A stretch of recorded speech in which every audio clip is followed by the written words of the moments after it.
Hey, so welcome everybody, and thank you very much for joining us this evening.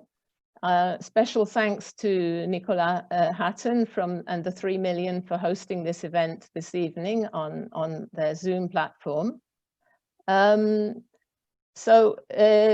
you're watching this event on Facebook, please feel free to share it with your friends and family. It would be great if we can have lots of people watching what we're going to be talking about this evening. So we're here to launch the new edition of In Limbo, as I'm sure you know, edited by the wonderful Elena Remigi. Just to introduce myself, my name is Anne Parry. I'm a British citizen living in Verona, Italy. And I've been involved in the fight for citizens' rights since the Brexit referendum in 2016, which has had such a devastating effect on so many of our lives.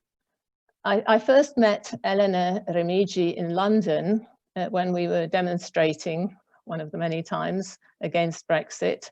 I was with members of British in Italy and British in Europe. And since then, I've followed the progress of the In Limbo project, and I've helped to promote the books in Italy, where so many people are concerned about what is happening to their friends and family members in the UK. So welcome also to our friends from Italy, because I know there are a few with us. Elena is an interpreter and translator. She's originally from Milan, and she's lived in the UK for 15 years now. In 2017, she started the group In Limbo, and its aim has been from the start to collect testimonies from European and British citizens affected by the referendum result and by Brexit. So I was delighted when Elena asked me to introduce the meeting this evening. And now I'll hand you over to her for her introduction and her presentation of the book. Elena, over to you. Well, thank you, Anne, for your kind introduction, and good evening, everyone. Welcome to this webinar on behalf of the In Limbo project. We'd like to give an especially warm welcome to our speakers, Ian Dunt, Lord Tony Greaves, George Certes, and Nicolas Hatton. We look forward to hearing from you. So tonight, I'll start by giving you an overview of the project and of its aims, and I will explain why a second edition of In Limbo was necessary. So in the month following the referendum, a referendum in which most EU citizens had no voice, when it became clear that the vote leaves promise that nothing would have changed for us hadn't been maintained, and we became bargaining chips for the government, I thought of Margaret Mead's powerful words: "Never doubt that a small, committed group of citizens can change the world. Indeed, it's the only thing it ever has." So I started asking myself, why not create a group of citizens and collect our stories in a book so that they could become a much stronger voice and finally be heard? And so I did. The first night we were 5. Veronique, the co-editor, is here, Cozy, and other members of the group. After a month, we were 1,000, and the group has kept growing. You may wonder why a book. Because many battles have been won with books, and books remain as a historic memory of what happened.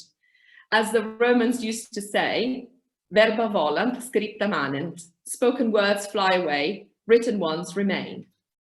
And yesterday, for instance, the French Senator Olivier Cadic, in presenting the book to the French Senate, said, "The book will go down in history and explain to future generations the distress felt by Europeans in the UK because of Brexit." So the founding idea of In Limbo was to give a voice to ordinary citizens who, until the dreadful referendum campaign, which turned us into the other, had been living, working, and paying taxes in the UK, at times for decades, feeling completely integrated. After the referendum, on the contrary, we'd gone from becoming bargaining chips for the government to being called citizens of nowhere, queue jumpers, to being told that we had considered this place our home for too long. The language has been often so dehumanizing that In Limbo wanted to offer an alternative to this hostile climate by creating a safe place, an oasis of fraternity, to use the words, borrow the words from the French sociologist Edgar Morin, and where people could find friendship and support. And as a matter of fact, our group is a sort of mini Europe, proving that a Europe of people in truth does exist. As the Dalai Lama said, compassion is the radicalism of our times, and we've seen too little around us in these past years. Limbo instead focuses on the human side, on the human impact of Brexit, an impact which had been completely overlooked in the referendum campaign, even from the Remain side, in the belief that people are not numbers, they're not statistics, but individuals with a unique story to share. But after 4 years, where are we now? We've gone from that hollow promise of vote leave to settled status. People have been forced to apply, not register, to stay in their own home, a home sometimes of 50 years or more. And no wonder many of us feel they no longer belong, like they feel like unwelcome guests. And from the stories we recently received, collected for the book, it looks like there's still many unresolved issues with settled status. This is why a new, expanded and revised edition of In Limbo has become necessary, with many more testimonies and a whole new chapter called Unsettled Status, because that's how most of us feel, unsettled. In this new chapter, one of the main concerns people have is the lack of physical document, given settled status is only a digital status. And the printed letter is in no way proof of status, meaning that we have nothing to show to landlords, to employers, banks, hospitals, etc. Something which will inevitably create discrimination, and it already is. Just to give you a few examples, a Spanish man writes, I attended a job interview today. It was for a graphic designer position in a marketing agency. First question, just after shaking hands. Did you take British citizenship? A bit perplexed, I answered, no, why? I said I was an EU citizen and didn't need it so far. After I elaborated on settled status, he did not look very convinced. This affected negatively on my performance for the rest of the interview. Probably recruiters are unsure how to deal with the current situation. Last week, a lady told me that the day she discovered she had cancer, she got a call from the hospital asking her to prove whether she was eligible for her treatment, adding, a worry to another. And I heard 2 similar testimonies on the same day. Last week, a Danish man was stopped at the Ryanair desk when returning to the UK, was asked to show a document proving, his right to stay. He explained he didn't need to because we're still in the transition period. Yet he had settled status, but he couldn't show it because it's just a number. Imagine if the system was down and he really needed one. It took a lot of convincing, but in the end he was able to fly. But these are examples showing why a physical document is extremely important. Another issue emerging from the testimonies, and a very worrying one, is the fact that many citizens are likely to miss the hard deadline, particularly the most vulnerable ones. Many don't seem to know they must apply or don't have access to a computer. Ivana from Slovakia writes, today I met an elderly lady of 82, and bless her, she had no idea about settled status. She thought she didn't have to do anything because she was married to a British man, had a British son, bought a house here, and had been in the UK for a very long time. I'm very worried about the lack of information elderly people are receiving. But even people of working age often have no idea they need to apply. Take the example of Mihai, a taxi driver I met going to Heathrow, who was convinced that his national insurance number was sufficient for him, for his wife, and for his daughter. How many children, elderly or vulnerable people, such as victims of domestic abuse, and we know a few, minorities such as the Roma community, will be left out? These are all people at real risk of becoming unlawful residents after June 2021. If people fail to apply, they will experience the full force of the hostile environment. Tens of thousands of people might be left without legal status overnight. In January, we were reassured that there will be no automatic deportations. So we've gone from Nothing will change to speaking of deportations as if this were the new normal. The reality is that these people won't be able to access the NHS, apply for jobs, rent, so they might spontaneously leave or self-deport. So the serious implications of settled status are now there for us all to see. And unless something changes, we heard this morning that the new legislation might pass, but it's all very, very vague. We will slowly but inexorably head towards a much bigger Windrush, as Yvette Cooper called it, a Windrush on steroids. And how many have been offered a wrong status, but are too afraid to challenge the Home Office? There are also many non-EU nationals married to EU citizens whose applications are at the bottom of the pile. What's going to happen with these? An even more worrying trend is the number of refusals, which has gone from barely any to 16,600 just this year. It's a long shot from nothing will change for us, isn't it? Many also worried that by having to inform the Home Office of any change, when they move or their passport expires, they will have to start a lifelong relationship with the Home Office, where mistakes could happen. Imagine the vulnerable ones having to deal with this over the years. How is this going to work? And these mistakes could lead to problems similar to those the Windrush experienced. So no, settled status hasn't really reduced the anxiety people felt before the scheme started. And it isn't as easy as opening an online account, as Amber Rudd told us. On the contrary, I've never come across more people, academics, scientists, nurses, families, wanting to leave. Even the so-called brightest and the best aren't dying to stay, are they? So these are some of the issues you will find in a new edition of In Limbo. But In Limbo is, the story of our painful journey. When Article 50 was triggered, I thought of Dante's words. Nel mezzo del cammin di nostra vita mi ritrovai per una selva oscura che la diritta via era smarrita. In the middle of the journey of my life, I found myself in a dark forest as the straightforward path had been lost. So this is the limbo we've been plunged into. A place of confusion, worry, anger, betrayal, fear, as you will hear from, if you read these testimonies. But at the end of the Inferno, Dante says, e quindi uscimmo a riveder le stelle. And hence we came forth to re-behold the stars. But in order to see the stars, we can't sit idle. We need a collective effort. And I know many of you feel tired, you feel discouraged, but change is always possible. And we should never tire of reminding this government day in and day out that what is happening to us is wrong. And it is greatly affecting people's lives on both sides of the channel. This book and In Limbo 2 prove it. I also believe that we should feel the responsibility of becoming the voice of the most vulnerable ones, of those who have no voice. The moment such voices are no longer heard or nobody speaks up for them is when the new Windrush could happen under our noses in total indifference. So don't underestimate the power of the written word and that of your voice.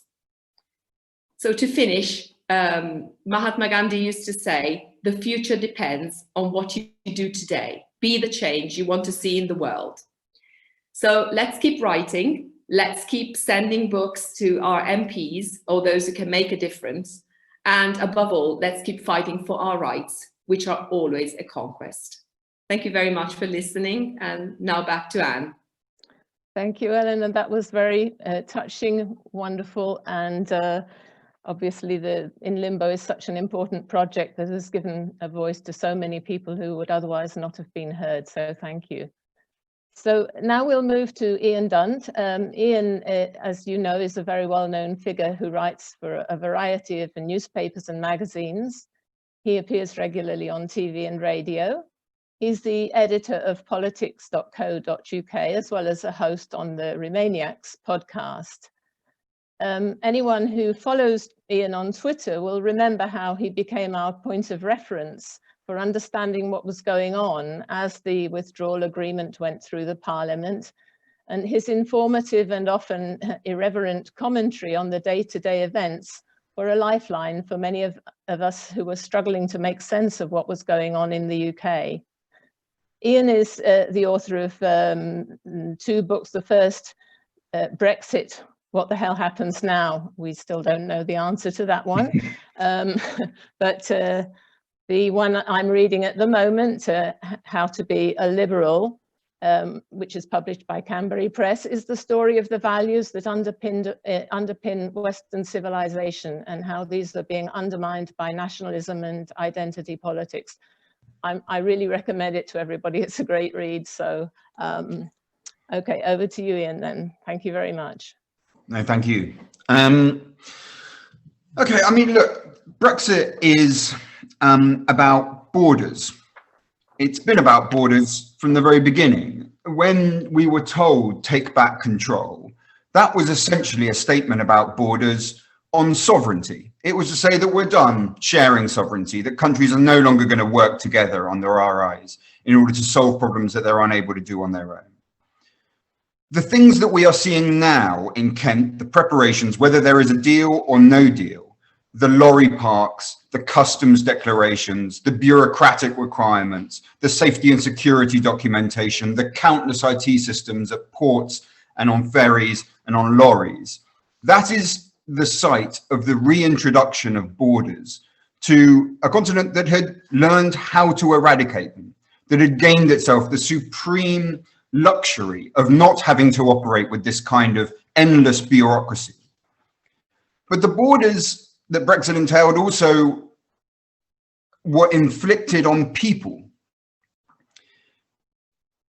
Anyone who is an immigrant or who comes from an immigrant family knows that immigrants live in more than one place at the same time.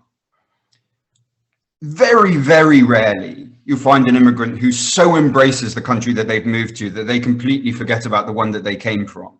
And even more rarely than that, you'll meet one who has really hardened themselves against the country that they've moved to and really yearns only and exclusively for the country they came from. But these are vanishingly rare events. Immigrants live a life of the place that they are and the place that they're from, and usually very many other countries as well. And that is not a form of identity that is binary. That is a form of identity that is liquid, that shifts, that changes, that defines them. They are many things at once, not just one thing at once. And they can sit and think that I am a Londoner, and I am English, and I am British, and I am European, and I am French, and none of these things are exclusive to the other.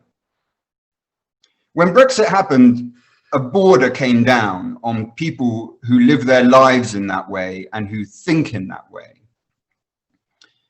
The main moment for that, for me anyway, was Theresa May's speech, her first conference speech after the vote, when she said, and it's a line that we all know well now, none of us should have to know it, but we do all know it. If you're a citizen of the world, you're a citizen of nowhere. Now, we knew what that meant politically, right? We knew who she was talking to. We knew that that signified that nativism, that nationalism was now entrenching itself in Downing Street. But it wasn't just the strategic politics of it. It was that she was saying to people who had the capacity for multiple identities, who had diversity in their sense of who they were, no, you're going to be one thing now. And coming from the Prime Minister, that was, I mean, one of the most dispiriting speeches I had ever heard, and that I never believed I would hear such a thing from a British Prime Minister. I spoke to a European, Jacob, not so long ago actually, who was Polish, and he came to the UK when he was 12 years old. It's quite old, you know, he was now just sort of leaving university. And he hadn't had a particularly rough time of it. He'd gone back to Poland for a few months after uni. He was in Britain when the vote came in. And he said the thing that struck him about the vote was that he was sort of shifting around in his identity. He felt quite English actually after a while. And then he started to feel a bit more Polish and go back to the country. And suddenly people came along and just said, no, you decide now. You're one thing or the other. You make a call, a border across the human heart. Now, his experience is on the much more gentle end of things. There are people who had much more terrible, much more pernicious effects on them. The people who received letters from the Home Office telling them that they had to leave completely wrongly. Homeless people picked up, people even sent to detention centres in some cases.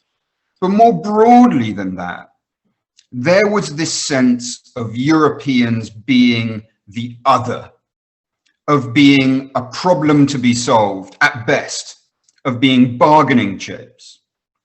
For all Europeans in this country, there was a period of over a year, of 18 months, where they were asking what the status would be. They were asking for security about the place that they called home, about their place with their neighbours and their friends, and many of them had never even dreamed that anyone would ever threaten. And that security was not given. So months later, when Theresa May came out and said, we're going to guarantee the status, we value what you bring to our country, it was demonstrably false that she valued anything about the European contribution to this country, because if she had valued it, she would never have put Europeans in the situation where for 18 months, they didn't know where they were, they didn't know what their status would be. Europeans were talked about like a problem to be solved, like an other. And they weren't talked to, and they weren't heard from. They were talked about, and they were talked over.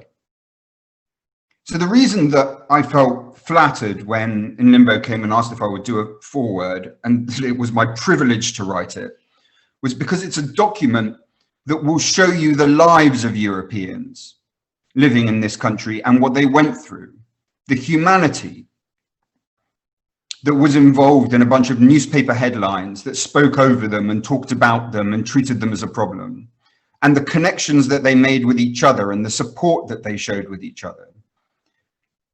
And those stories matter in a way that is much greater than the events which they concern. They are the provision of the human, of a complex human with multiple identities and multiple loyalties and associations in a world that has been imposed on them in black and white, in bureaucratic, technical language. So it was a privilege to write it, but it was also a privilege over the last few years when there has been very, very few good things to point out about what we've been going through, to be even tangentially and in a minor way in contact with the Europeans in Britain and the Brits in Europe who formed links with each other, who worked together, who supported each other, who showed solidarity to one another, who backed each other against governments that treated them like a problem. And although there have been very few good things about the last few years, one of the great privileges was seeing people of really true dignity and sincerity behave that way and show each other that kind of solidarity and support. And for that reason, it was a privilege to do the foreword. It was a privilege to work with people and to continue working with them in that kind of endeavor. And it's a privilege to be here tonight. Thank you. Thank you, Ian. Your words are always an inspiration to us, and the solidarity that we found between the European citizens in the UK and the British citizens in Europe has been one of the great things that's come out of this. So we are now the 5 million, and we are going to stick together. Okay, thank you so much. We'll now move on to Lord Greaves, Lord Tony Greaves, who we warmly welcome. And Lord Greaves is a Liberal Democrat member of the House of Lords. As you know, In Limbo is an apolitical group, but many politicians and members of the European Parliament and members of the House of Lords have supported the In Limbo project over the past 3.5 years. And Lord Greaves has in particular always been very close to In Limbo. So we're enormously grateful to you for your presence here tonight. Over to you, Lord Greaves. Thank you very much. I'll try and be very brief because I'm the least important person here really today. And what I want to hear particularly are the testimonies later on. I got my copy of In Limbo by surprise. It appeared through the post, and then my wife and daughter were arguing with each other as to which one had sent it. But I spent the August recess, I had it by my bedside and I read a bit of it every night for about a fortnight. I can't say that it improved my sleep having read it and so on. It probably made me more angry and more, wow, tremendous admiration really for the people who took the trouble to write down the difficulties that they've been through and the problems that they've been having. Because as somebody said, if you don't write things down, they're lost forever. And okay, we have modern means of communication now, but I still believe in books. Yes, I'm a member of the House of Lords, which is a very strange institution, and even stranger now that we're having to operate in a hybrid way, half virtually because of COVID. But the House of Lords, although it can't, unfortunately, in the case of, for example, the immigration bill, which we're in the last stages of now, we can't lay the law down to the government.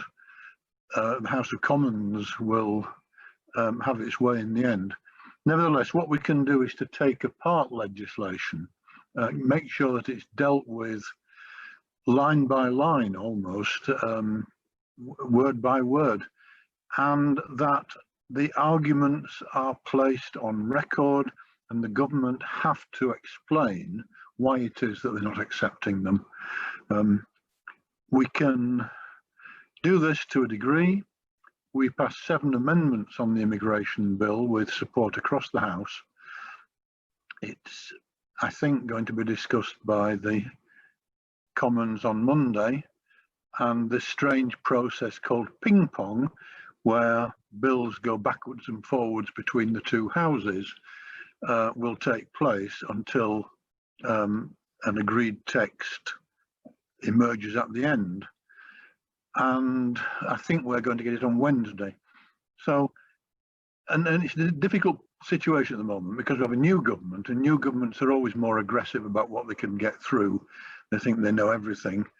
And at the same time, this particular government, regardless of politics, is not very organised, should we say, in the way in which it's doing things. And getting it to agree to negotiate with the peers and to get compromises and perhaps, you know, just do common sense things, like the most obvious thing of all is the need for a physical document for people with settled status. That's an easy thing for them to accept and to agree, but at the moment they're just digging in on everything. So we'll see what happens with that. I hope that if the Commons reverse it on Monday, then it comes to the Lords, we can reverse it and send it back again. But there's a limit to how many times the Lords will be prepared to do that. But it ought to keep on doing it on 1 or 2 of these issues, I think, because they are so sensible and so important. And we can also raise issues and hold debates and ask questions. And I've got questions down at the moment about people with pre-settled status, which I think is a huge disaster waiting to happen. If we're going to have a second Windrush at all, that's where it's going to start and where it's going to be most difficult, because people are simply going to forget and get lost in the system. Other obvious things is the dreaded comprehensive sickness insurance. I mean, this is just a silly issue. And again, the government could sort it out very quickly, and they're just digging in. The whole new generation of European citizens who are going to come to live in this country after next June, of which there will be a whole new generation, and the fact that their status is going to be quite different from the status of people with settled status and pre-settled status. That's going to lead to a huge amount of confusion and difficulty, and it's going to go on and on. So what I say is, what a wonderful job that in Limbo and 3 Million and the other groups have been doing, partly as simply mutual support and keeping people going and allowing this discussion, but most of all, from my point of view, telling us what the position is, telling us what's happening, so that those of us who can't spend all our time on this issue, because there's everything else, have got a means of picking up testimonies, picking up issues as they occur and taking them to Parliament. So thank you very much indeed to all of you. Thank you very much indeed, Lord Greaves, and it's great to hear that so much attention is paid to all the details, and that these things are being written down and being recorded, because whatever way it goes, at least, you know, we feel that you're there for us and trying to fight on our behalf. So thank you very much indeed. So in the second part of this of the meeting, I will hand over to members of the In Limbo team now, who would like to share some of their testimonies. So over to you, Veronique. Hello, everybody, and thank you so much for being here tonight. I am Veronique Martin. I'm an EU citizen, a writer, an Anglophile, and now one of the 3.6 million European Brexit castaways. I am also the co-editor of In Limbo. My life has been like an ode to the EU, as my 33 years here, 30 of which married to my lovely English husband, started as a guinea pig to the wonderful Erasmus exchange.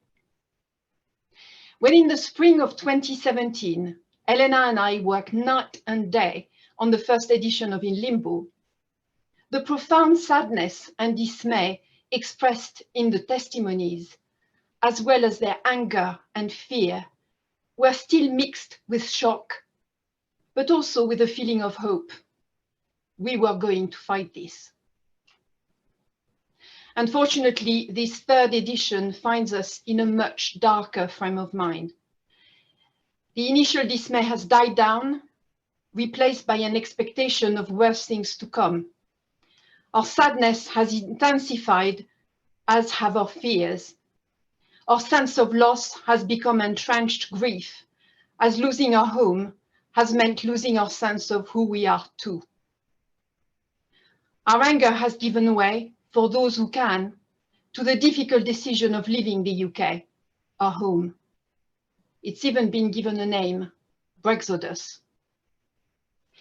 This Brexodus reflects physically our collective sense of separation and of exile. Exile from the home we have made here, in a country we loved passionately. In Limbo is like a love letter to the UK, one of our readers told us. Exile from the friends and family whose lack of support has torn us apart. Exile from our identity as Europeans living the European dream of unity in diversity. I remember reading a poignant comment in our In Limbo group saying, "I haven't left the UK. The UK has left me." I also remember the testimony of a friend who'd gone back home, as Brexiters call it, to her native country because of Brexit, who described how she burst into tears on her first visit back to the UK after her move, knowing that from now on, she would always feel in exile. From the start of her work on In Limbo, Elena and I became painfully aware of the unbreakable link between home and identity, the two main intermingled themes of our anthology. The poem I am going to read now, I wrote for all of us who have lost our home, our sense of belonging, and with them, our sense of identity. It's called Home, and it is in our book, In Limbo.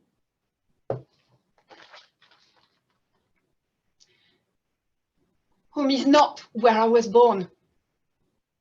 It is the deepest of longings, the special place I was meant for.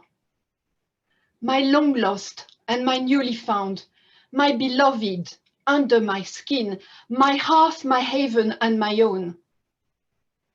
Home is where my heart can leap, my crumpled wings unfurl. Home is where my spirit shines, my soul exiled when we're apart. Home is not where I was born. It is the place where I belong. Home is where I found my way. But now, they've torn my home away from me, and I no longer know who I am. Thank you.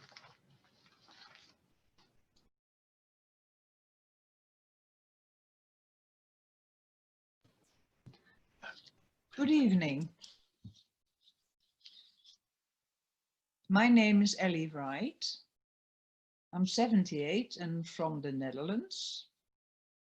I'm one of the admins of the In Limbo Twitter page. I'm also a painter and I've lived here for more than half a century. Veronique's poem about home and identity hit a chord just now.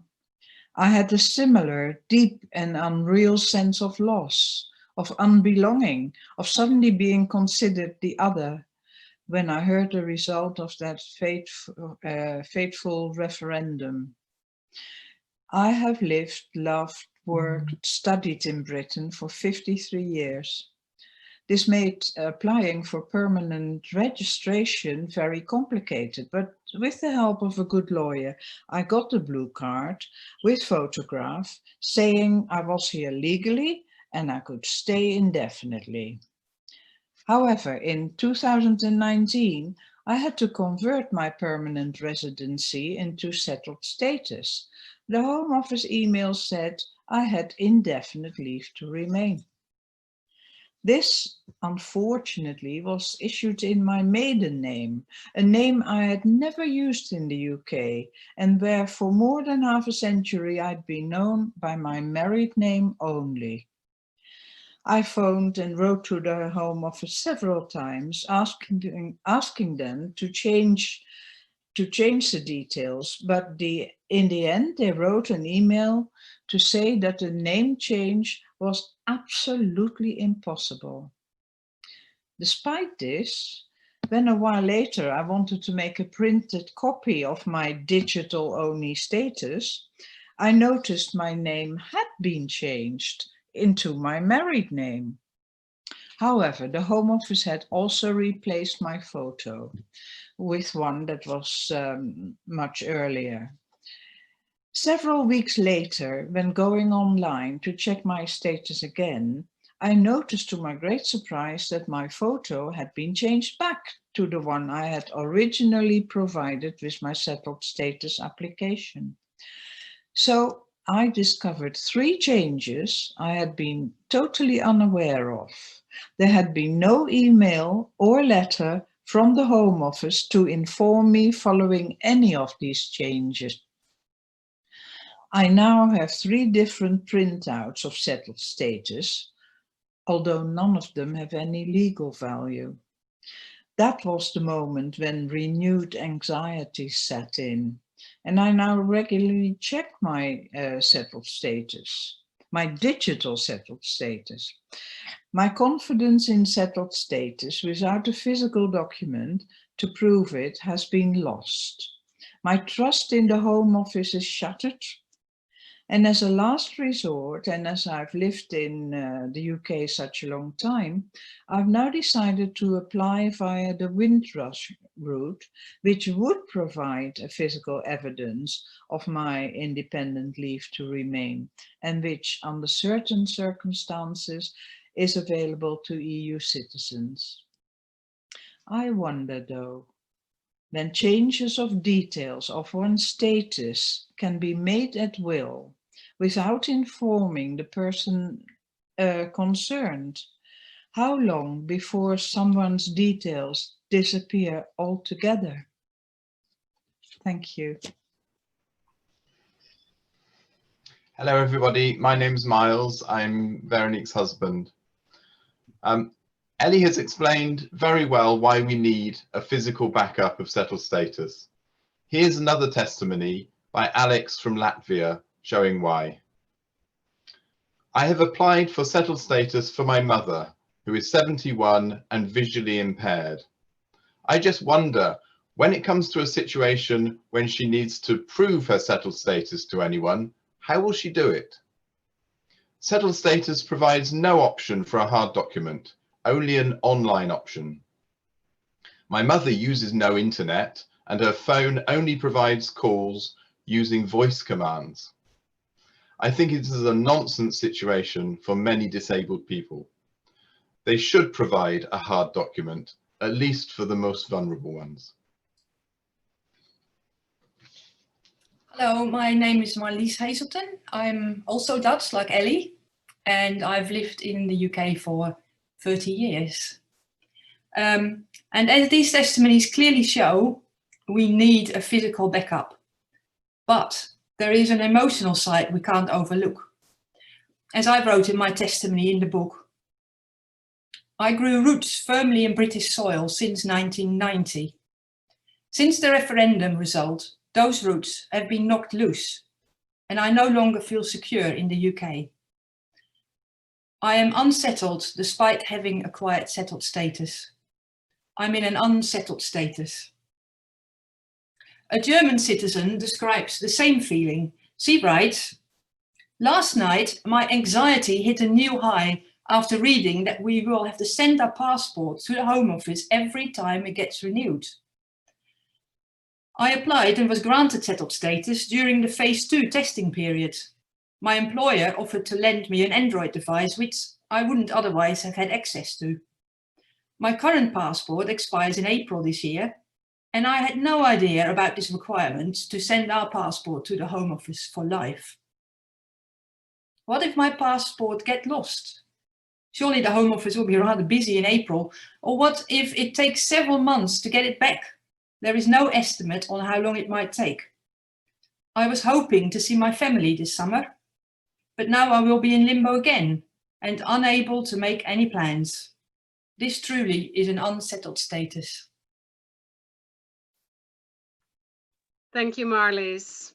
My name is Cozy and I'm a citizen of Germany.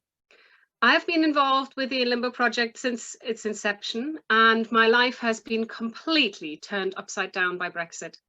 Daily, I encounter countless people who need support with settled status, and still there are many who do not realise that they must apply. Missives from the Home Office brag about having received 4 million applications, but it is impossible to know how many have been counted twice, just like it is impossible to know how many people actually need to apply in the first place. And then there are the third country nationals who are married to EU citizens. And the following testimony gives us an idea of the frustration many of them go through. I'm a non-EU citizen, married to a Spanish national. I applied for EUSS, and I got this message saying, "Sorry, there is a problem with the service." I called them 100 times, wrote to my MP, emailed them, nothing. It's been 70 days with this message every time I try and continue my application. I fear our cases are those at the bottom of the huge backlog. Hi everyone, my name is Andrea Carlo, I'm 23 and I'm a freelance journalist and a recent master's graduate. So as a result of this, many EU citizens have decided to leave the UK. Pia from Germany writes, "So long, Britain, you were once good to me and then you were not." But there are also many children and teenagers. Leonardo is one of them. Age 12, he was born in the UK and lived all his life in London, but had to leave following his parents' decision to find a job elsewhere. He writes, "When the results came in, lives changed forever. Equality was lost. When the results came in, a nation was split. Families departed from the country they once loved. When the results came in, people wouldn't recognize us anymore. We were acknowledged as strangers. The mother country had made a grave mistake. There was no turning back. When the results came in, I realized I had to leave the life I loved behind."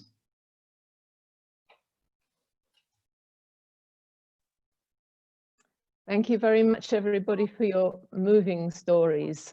I think it brings a lump to all our throats to hear these sad stories. But so now we'll move on to George Certes. George Certes is an acclaimed poet and translator. He was born in Hungary in 1948. His first book, The Slant Door, in 1979, won the Faber Prize, and he has published many books since then. In 2004, he won the T.S. Eliot Prize with his collection of poems entitled Real, and he has been twice shortlisted for the prize again since then, including for his collection, The Burning of the Books and Other Poems. His translations have won various prizes, including the Translators Award at the International Booker Prize. So welcome, George, and thank you very much for being with us this evening. Thank you very much. It's very sad listening to all of that. I too had the privilege of introducing the first volume of In Limbo, where I was then struck by the first stage of the process, that is to say, straight after the referendum, an immediate period afterwards. And the saddest parts of these were the personal experiences of people who thought that they were living amongst friends, and then discovered that those friends were not as firm as they thought. And ideas of having to choose loyalties between in almost impossible situations.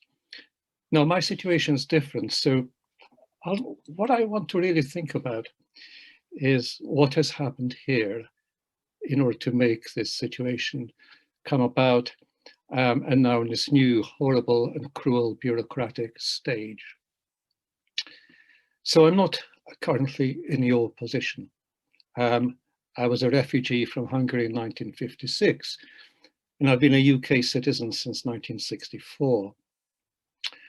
Now, becoming a British citizen did not mean becoming English, of course.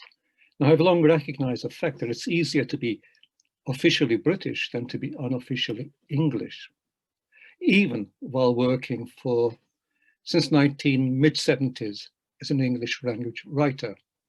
Every so often it becomes apparent that the notion of a British identity is not quite the same as an English one. And I think quite a lot of important things hang by that. Now, I came from Hungary, so I could still, unofficially, but I could officially become a Hungarian citizen again. So I've got a foot over there, or the remnant of a foot. But I've been here for 64 years. But I'm a citizen of this country. And when we first arrived, we were very welcome. We were welcome partly as victims of the Cold War, because we were here as refugees from a revolution. For my parents, of course, Hungary was their place of birth, as it was of mine, but it was also their place of life experience. I was just 8 years old. I'm, of course, a citizen of a third community, just as you are. I am historically, culturally, psychologically a part of Europe. And we're all part of that community, however we understand it. Now, Europe is a continent with a history of conflict between nations that themselves were out in the world dividing the world up amongst themselves. Now, that history has divided us in the past, but has, since the Second World War, driven us together in political and economic terms. Now, those terms have been and continue to be under strain. And the world around us keeps changing. The world around Europe does. Nothing is stable. The EU offered us peace for the most part, if only because we have a common interest in keeping the peace. It has also tried very hard to operate as a power in the world where other major powers are growing ever more powerful. One of the reasons I voted against Brexit was because I feel Europe is stronger and less vulnerable as a single body, rather than as a set of disparate nations. I fear the various schisms that are developing, not just here, but in Europe itself. And I suspect the UK is falling apart, partly because of terrible nostalgias about its imperial and military past. There are people here who are so much in love with a vanished past that they will do anything to preserve its attitudes at the cost of present unities. In effect, they depend on making enemies out of friends. Now, let me try and understand them very, very briefly, because I'm not entirely out of sympathy with them, although I'm British rather than English. There are many values bound in language and nationhood. We'll all be aware of those. And it is very painful to lose them. But modern Britain increasingly depends on those who are not intrinsically part of it, people like you and I, in fact, more you than I at my age. I'm a relatively distinguished cultural person with all those prizes, but I'm of negligible economic or social use. You are not. You and all those moving around Europe are literally the moving parts of the engine. I don't know how long you have felt unwelcome in this country, but I suspect Theresa May's hostile environment, already mentioned, the campaign of 2012, will have aroused and spread and intensified that hostility. Officially, that hostility was directed at illegal immigrants. But how do you tell who is or is not illegal in the street, in a shop, or at work? By their skin color, because it is actually more than just about Europe, by their accent, by the way they move. And if the nation is served with a long diet of anti-EU suspicion and hatred, as it has been for many years, how is it likely to react to those who are here because of the much detested EU? Don't these people take British jobs and British housing? Don't they disturb our British way of doing things? Now, once you get to that point, the difference between legal and illegal presence in a country has significantly narrowed. People are no longer people, many of them people doing valuable jobs. I think most of the people who contribute to Limbo are in fact professional, highly qualified people. They become an alien statistic, which is quoted time and time again. Why are you not controlling these numbers? Write just a set of numbers to them. This is especially the case, I think. I should say that I don't think Britain is alone in this, so that is Britain that is leaving. Every country has that aspect, that proportion of its population. That proportion may grow or diminish at different historical periods. Personally, I have never felt the latent hostility of my host country, a country that has been generous in the past, as some people have noted, as many individuals still are. But as a son of a mother who survived 2 concentration camps, I'm aware that hostility is latent in people everywhere in the world and can be roused for any political purpose. That is especially the case in a country that was once proud of its identity and status, but is uncertain about it now. Modern Britain is a complex country with many strands it does not itself understand. A modern country is not a family affair. It is a state that is inextricably part of the world, but it is comprised of families, yours and mine and everybody else's. My son has just married a French citizen resident in this country for several years, who has settled status, and they now have a bilingual son.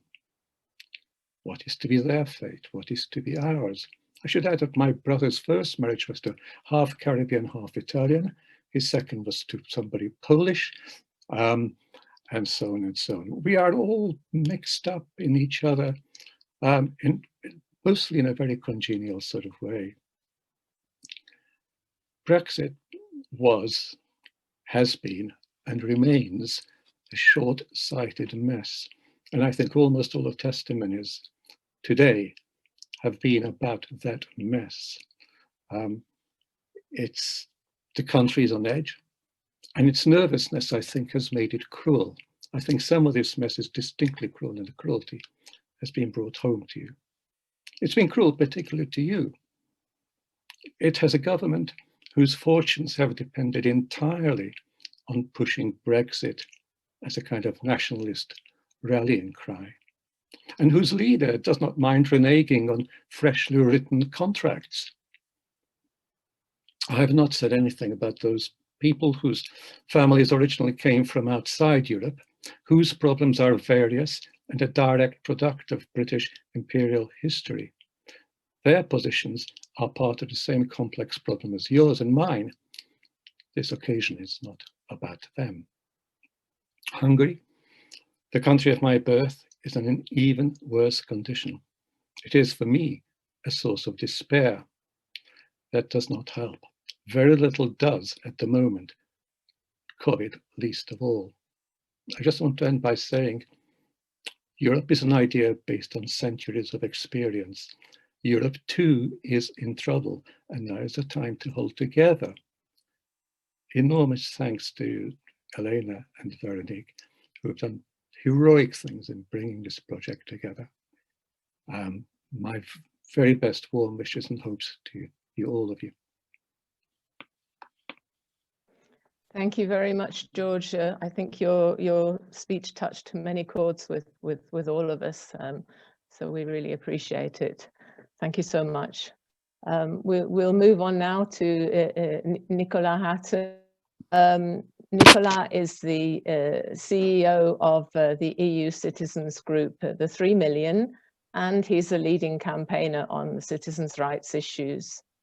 A French national by birth, Nicolas is an elected member of the French community in the UK, and he's the founder of Certes, which is a charity offering guidance to EU citizens who are at risk in the UK, and he remains a trustee on the board. He lives in Bristol. Over to you, Nicolas. Thank you, Anne. The civil rights campaigner and poet Maya Angelou once said, "I've learned that people will forget what you said. People will forget what you did, but people will never forget how you made them feel." I think you can see the relevance here. New stories are making people feel. And it's not me and my colleagues in 3 Million when we come with policies and solutions that will create these feelings. It's the stories that you are telling us. It's the stories that you wrote in the books. And it's these feelings that can then create the change that we all want for a better society. So these stories, you tell them in these books, they've been told tonight. I ask you to tell them to MPs if you can today or tomorrow, because it's quite late. We got this campaign running to give EU citizens a physical backup to their digital status. We heard why it's important. And so I beg you, tomorrow, take pen and paper or emails, it's faster, and tell your story to your MP. To tell them why you really think that we need to have this digital backup, physical backup. It might be daunting for some. Before, I remember the first time I went to Parliament, I know even before, it was 2016, and I was more than impressed and I felt really small. So we've tried to help you by creating a specific website at deniedmybackup.org.uk, and you can see some very simple instructions. So that's really my message to you. Keep telling the stories and then tell them to the people that actually can change your life. Thank you, everyone. Nicolas, thank you so much. It's perhaps you could write the website address in the chat so everyone can see that. There are a few questions which are maybe rather specific to individual situations, and obviously we can't talk too much about specific situations or legal questions. But I believe there are lots of things that people can do. Obviously, you will all know about the Facebook page and the In Limbo group, and it's possible to get in touch with other people through that. But I know Elena would like to sum up and give us some good advice about what we can do to help in this situation. So over to you, Elena. Well, thank you, Anne. Thank you for all the wonderful speakers. I was so touched by all your words and the testimonies again, every time, they never end up, really moving me. So as Nicola said, it's time now to write to your MPs. We need, to do everything we can to get, this physical backup. So I really urge you to write. And if you can, send a copy of the book, maybe make an appointment with your MP or send it to him if, with COVID, restrictions, it might be hard. But it's important because, your individual voice matters. The more voices you send, the bigger, the greater the impact. If you want to follow us, if you know little about the Limbo project, we have a website, limboproject.org. And I would like also to thank Tony Simpson from the Bertrand Russell Peace Foundation. We've been publishing the book with them, with Spokesman's Books. And so big thank, Tony, for believing in the book. He's always been a great supporter. And there's going to be in Limbo 2, the second book with stories of Britons living in Europe coming soon. So, I'll give you more news later on. And again, thank you very much. Don't give up. Don't get discouraged. There's still, much work to be done and, a lot of fights ahead. So thank you very much, everyone. I think we'll sign off here. We'll say goodnight to everybody and thank you for what I think has been a really excellent evening, which will remain in our hearts for a long time to come, and which we can watch again on Facebook Live. We can share it with our friends on the In Limbo project page on Facebook. So thank you, everybody, and good thank night. You, Anna. Thank you, Anna. Thank you, Anna. Thank you, everybody. It's been wonderful. Yeah. Much appreciated.